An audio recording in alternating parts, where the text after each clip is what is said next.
Resumamos los resultados de la cumbre de la OTAN que tuvo lugar en Ankara con nuestro primer invitado. Nos acompaña el periodista y analista internacional Alexei Pechi. Alexei, buenas tardes. Buenas tardes, me da gusto saludarlos. Igualmente. Alexei, ¿cuál fue el principal resultado con el que la OTAN salió de la cumbre en Ankara? ¿Fue realmente una cumbre de cohesión, unidad y determinación, o como escribe la BBC, una cumbre de sentimientos encontrados? Bueno, yo diría que fue una cumbre de sentimientos encontrados, pero aún así con sentimientos más positivos, sobre todo para Europa. Porque en esta cumbre, Donald Trump, el presidente estadounidense, finalmente fue quien siempre quiso ser. Como él mismo bromeó, dijo, aquí yo soy el jefe. ¿Recuerdan en la cumbre del G7 cuando hizo esa broma? Y ahora se veía más o menos igual, porque Europa finalmente asumió completamente su propia capacidad de defensa, ya nadie lo oculta. Los europeos están adoptando sus propios presupuestos de defensa, los europeos están relanzando su complejo militar industrial y los estadounidenses quedan un poco al margen de todo esto. Es decir, por supuesto, se trata de que los estadounidenses, por ejemplo, siguen manteniendo su paraguas nuclear sobre Europa, pero de nuevo, no completamente. Fíjense, Francia y Polonia ya están llevando a cabo negociaciones directas. Finalmente han llegado a esto, negociaciones directas para que Francia también cubra a Polonia con su paraguas nuclear. Eso es. O sea, en principio, cohesión. Vi cohesión entre Europa y Canadá. Si leen el comunicado final, en lo que respecta a Ucrania, incluso la financiación se especifica claramente. 140.000 millones de euros. Probablemente esta es la primera vez que se menciona que la suma de la ayuda de la OTAN se expresa específicamente en euros. Es decir, se escriben 140.000 millones de euros para 2 años que serán asignados por Europa y Canadá. Y el papel de los Estados Unidos de América, yo diría, consiste en no interferir. Trump quería ser un facilitador en esta guerra, es decir, un negociador, un moderador. Eso no funcionó del todo. Trump intentó empujar a Ucrania a aceptar algo, intentó presionar, pero no funcionó. Y me parece el principal resultado de esta cumbre para Ucrania y para Europa es que Trump dejó de interferir. Así es como lo describiría, que al final de la cumbre volvió a amenazar con retirar todas las tropas de Europa, volvió a mencionar Groenlandia y por alguna razón volvió a arremeter contra España. Bueno, yo lo diría así, ahora intentaré decirlo de manera correcta. El presidente estadounidense se contuvo durante mucho tiempo y luego simplemente perdió el control y volvió a la misma retórica, porque de todos modos no podrá retirar todas las tropas de Europa. Existe una resolución del Congreso de 2025 en la que está claramente establecido que no puede reducir el número de soldados estadounidenses en Europa por debajo del umbral de 76.000. Sí, no puede renunciar al paraguas nuclear. La historia de los Tomahawk para Alemania finalmente se resolvió. Ahora los alemanes compran estos misiles por su cuenta en lugar de que los estadounidenses los desplieguen en Alemania.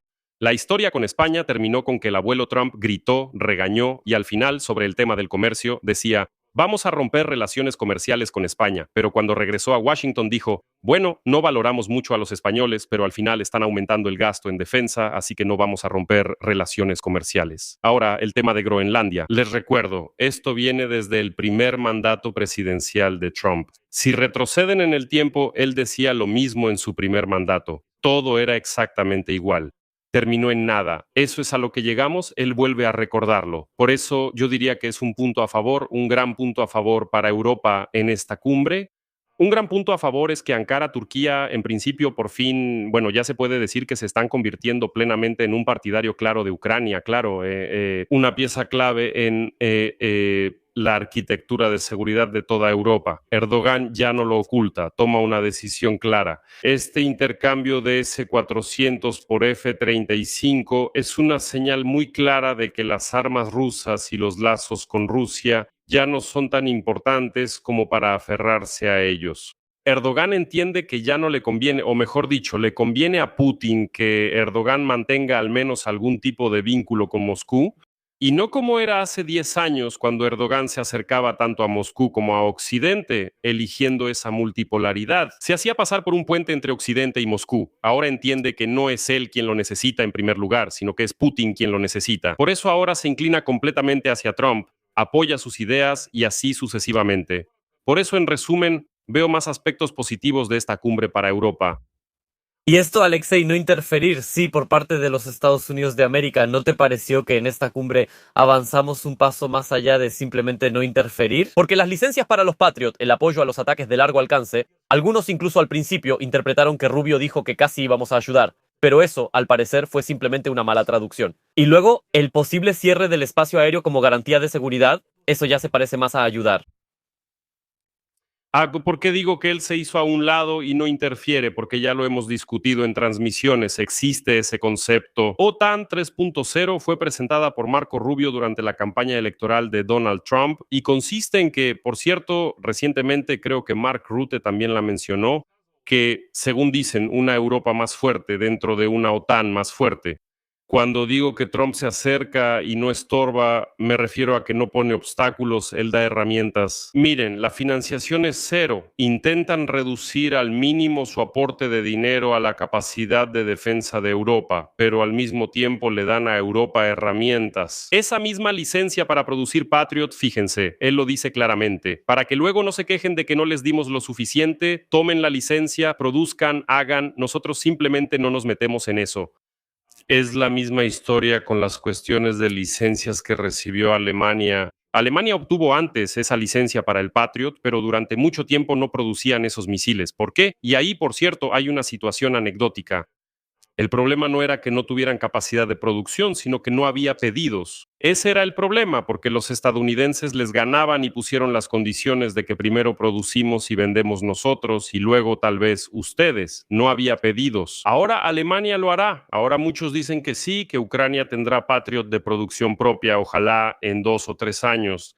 Tal vez sea así, tal vez más rápido, no quiero especular sobre ese tema, pero lo que ya se sabe es que Alemania en sus propias instalaciones va a producir misiles Patriot para Ucrania, mientras Ucrania establece su propia producción. Eso es no estorbar. Es decir, por eso digo que Trump recibió exactamente el papel que quería el jefe. Él da las herramientas y dice, listo, encárguense de su propia defensa. Los europeos estuvieron de acuerdo con esto y aceptaron esas reglas del juego. Ellos toman las herramientas. Son herramientas estadounidenses y las usan. Presten atención, por ejemplo, a estos aviones de alerta temprana. Aquí están los AWACS, que son utilizados por todo el bloque de la OTAN, siempre han sido estadounidenses. Son aviones de Boeing.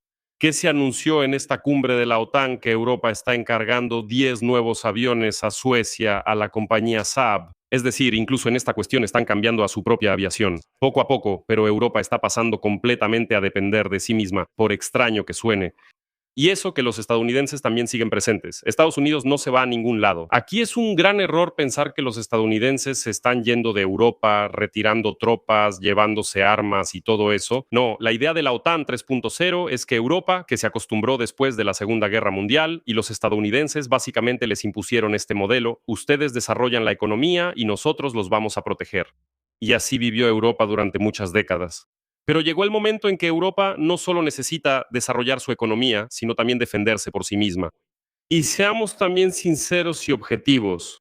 Bueno, confiar únicamente en las Fuerzas Armadas de los Estados Unidos de América en una situación donde tienes a una Rusia agresiva al lado que ya está organizando sabotajes y provocaciones en territorio europeo sería muy tonto.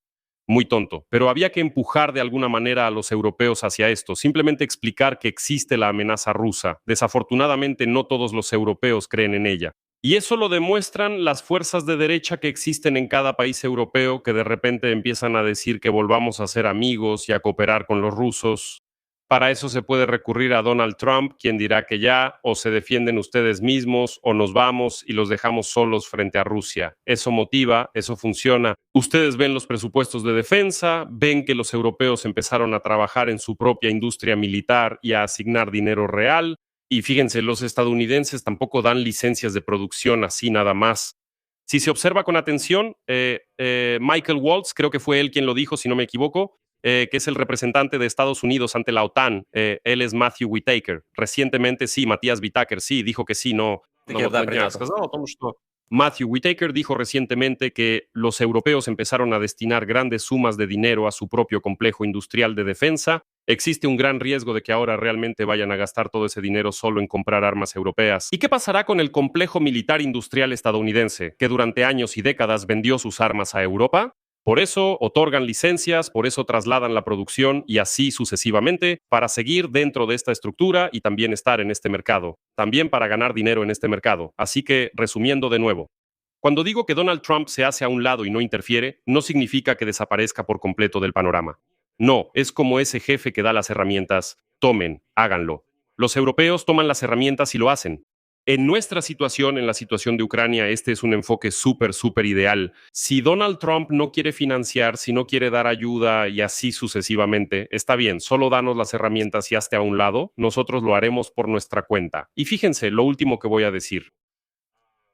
El último año, bueno, más de un año, sí, y Donald Trump también lo notó cuando se reunió con Zelensky. Él dice, comparar la situación en febrero en la oficina oval en 2025 con la situación actual, pues no tiene comparación. Y Donald Trump lo reconoce, dice, antes no había cartas y ahora ya las hay. Y como resultado de que aparecieron, de nuevo seré cínico, pero Ucrania obtuvo esas cartas porque Donald Trump estaba ocupado con la guerra contra Irán. Y en ese momento Europa estaba configurando su propio sistema, su sistema de coordenadas, sus conexiones, su visión y su arquitectura de seguridad. Y llegamos al punto en el que ahora Donald Trump dice, Ucrania ahora tiene cartas. Y por eso vemos el momento en que él dice que sí, los ataques a Moscú son por supuesto una escalada, pero es esa escalada la que puede llevar al fin de la guerra. Sí, pero este concepto de no interferir en relación con Europa me parece que aquí tiene una pequeña diferencia. El asunto es que el objetivo al que se dirige Europa, sí, el objetivo correcto que usted mencionó, todavía tomará algunos años. Los propios europeos lo dicen. Es decir, hoy, mire, Europa aún no está completamente preparada. Hoy, probablemente, a día de hoy, sí, para Europa probablemente sería mejor aplicar más bien una idea en la que Trump ayudara. ¿A qué me refiero con esto? Me refiero a todas estas advertencias de los servicios de inteligencia que últimamente se han vuelto muy activas, sí, de los países de la OTAN, incluyendo sobre posibles provocaciones rusas contra los países bálticos y Polonia. Por ejemplo, en Lituania, ahora el contingente militar estadounidense se fue de rotación y no han llegado nuevos. En ese sentido, si pasa algo aquí, en el flanco oriental de la OTAN, Trump va a defender, va a ayudar. Creo que sí lo hará. Y de inmediato me viene a la mente el último episodio relacionado con Polonia. Ahí, si recuerdas, hubo una historia cuando una brigada blindada también fue enviada a rotación y el ministro de Defensa de Estados Unidos, Pete Hegseth, declaró que mejor retiraran esa brigada, la quitaran y que en general no era necesario trasladar a nadie a Polonia. Y si creemos en los medios estadounidenses y en la propia declaración de Trump, cuando él se enteró de esto, el presidente estadounidense dijo que, bueno, no se puede hacer eso con los polacos. Con los amigos no se puede tratar así a los amigos polacos. Se reunió con Karol Nawrocki y al final esa brigada blindada regresó allí. Saben, filtraría probablemente cualquier declaración política que se escuche. Ahora la brigada, bueno, digamos así, ¿sabemos realmente los plazos exactos de la rotación de esta brigada en Lituania? Bueno, no puedo asumir la responsabilidad y decir que lo sé. Quizás sea un proceso bastante adecuado y normal dentro de la OTAN retirar la brigada de Lituania. Retirar, tal vez en algún lugar se está aumentando el contingente en una Rumania hipotética, subrayo hipotética, y dentro de 3 meses habrá aún más tropas en Lituania. O podemos permitir una situación en la que se retire la brigada estadounidense de Lituania, pero ¿quién se traslada allí? La brigada alemana. ¿Podemos contemplar eso? Se puede, claro que podemos. La alemana de todos modos se está trasladando, de hecho sí. No, la alemana ya se traslada según el plan. Pues eso. O sea, aquí es difícil decir que Estados Unidos simplemente retira sus tropas, las saca y así sucesivamente. Estamos tomando episodios, estamos tomando casos aislados. Sí, de hecho, si tomamos y observamos los episodios, parece que los estadounidenses se están yendo. Los estadounidenses, digámoslo así, América es un negocio, es igual a lo de siempre, como le gustaba decir a Angela Merkel. Esos son los estadounidenses, Trump es lo de siempre, de hecho en doble medida. Es decir, en consecuencia, él intenta convertir todo en dinero. Por ejemplo, la historia de los Tomahawk para Alemania. Biden quería entregarlos gratis, pero Trump logró que los alemanes dijeran, está bien, los compramos. Y Merz anunció que habían cerrado el trato, que los Tomahawk sí estarán en Alemania, pero comprados. Eso incluso puede ser mejor para Alemania, porque si los compran significa que ellos mismos deciden cuándo y cómo usarlos. Y no que esa decisión solo la tome el ejército estadounidense. Por eso, una vez más, lo recalco, siempre hay que revisar la documentación. La documentación consiste en 2 cosas. Aquí está el concepto de la OTAN 3.0, que consiste en que los estadounidenses cambian su enfoque hacia la región Indo-Pacífica, pero no se retiran de Europa. Ellos le dan a Europa un periodo de transición condicional para que Europa asuma gradualmente su propia defensa. De nuevo, no vemos una retirada total de los estadounidenses de Europa. Y no hay razón para alarmarse y preguntarse qué hacer, porque Europa todavía necesita algunos años para rearmarse. No es que los estadounidenses ya se hayan ido, los estadounidenses todavía no se han ido de ningún lado. Bueno, no se han ido, eso también hay que reconocerlo. La misma modernización de los aviones de alerta temprana no está ocurriendo en este momento. Ya se sabe que los europeos han encargado 10 de esos aviones, por ahora los 10 aviones AWACS serán estadounidenses. Tengo entendido que eso será hasta que se fabriquen en Suecia esos 10 aviones nuevos y solo después ocurrirá la sustitución. Eso es lo que veo. Bueno, y además el segundo documento. Eso, de nuevo, siempre vuelvo a eso. La decisión del Congreso de los Estados Unidos, impulsada por el actual secretario de Estado, Marco Rubio, de que el límite del ejército estadounidense en Europa es de 76,000 soldados. Y de nuevo, hay que ser objetivos. Lo que vemos es una reducción en la cantidad. ¿Por qué pasó esto? Hasta 2022 había 76,000. Luego, después de 2022, cuando Rusia atacó a Ucrania a gran escala, esa cantidad aumentó drásticamente. Y Trump ahora simplemente está intentando volver a ese nivel. Otro punto más. Presten atención a que Trump siempre utiliza este tema como moneda de cambio. Cuando Trump empieza una vez más a decir que va a retirarse, que va a abandonar y así sucesivamente, siempre observen lo que está pasando también en la economía. Si se fijan, hace poco en este contexto, Alexei, Alexei, solo que tenemos un poco de tiempo limitado, así que me gustaría ir concluyendo. sí, Sí, bueno, en general, miren, resulta que sí. Si vamos concluyendo, entonces en resumen, le damos un punto positivo a la cumbre de la OTAN. creo que sí, un punto positivo para Europa, para Ucrania, seguro. No pasó ninguna tragedia y es muy importante que Turquía también se está volviendo.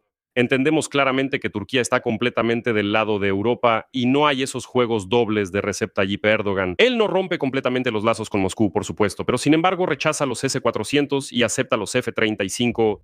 Es un gran indicador para Europa. Es una cuestión polémica para Israel, para la situación en Medio Oriente, pero ahí como que no nos metemos, estamos hablando de la OTAN. Sí, hoy al final tendremos ese tema precisamente sobre el agravamiento en Medio Oriente. Muchas gracias por haberse conectado a nuestra transmisión. Gracias a usted. Adiós.